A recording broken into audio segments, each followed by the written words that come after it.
Welcome to the 17th episode of the Pokemon Teams for Musical Artists series. Today, we have the artist that's been a discreet request for the last few weeks, Science Nerd 564. It's finally your time. Today's artist is Blue Oyster Cult. Blue Oyster Cult was a United States rock band formed back in 1967 in New York under the name Soft White Underbelly, but underwent quite a few name changes as their first shows did not have the greatest success. During their time playing at Stony Brook University, the band name changed to Oaxaca, then to Stock Forest Group, then underwent a few more name changes like the Santos Sisters, before finally settling on Blue Oyster Cult in 1971. I decided to give them a Pokemon based on their original name before diving into their Pokemon for their most successful name, so for Soft White Underbelly, we are going to give them a Whalmer, because, well, yeah. For Blue Oyster Cult's second Pokemon, let's talk about their number one song of all time by any metric you could possibly think of, Don't Fear the Reaper. It's a song whose title is pretty blatant when it comes to what the song is actually about. Don't fear death, yada yada yada. For this song in particular, we are going to give the band a Dusknoir. If you didn't remember, this Pokemon evolves from Dusclops when traded with a Reaper Cloth.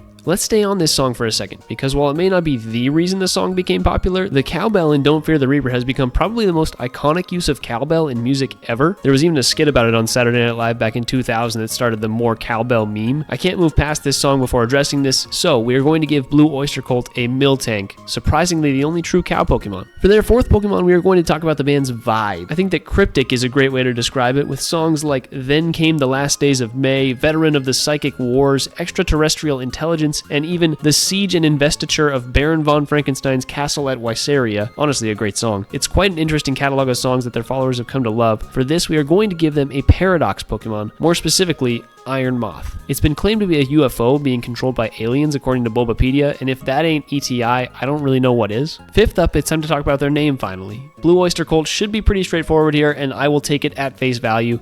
They can have a Clamperl. But wait, there's one more thing that their name has that goes a little under the radar. This little guy right here is called an Umlaut. In German, it means changed sound. However, that's not what it's for in this case. Blue Oyster Cult invented what is referred to as the metal umlaut, which is basically when a band uses the umlaut to make their name look cooler. For the metal umlaut invention, we are going to give Blue Oyster Cult one of the Pokemon most commonly associated with dots and a very solid legendary Pokemon, Regirock.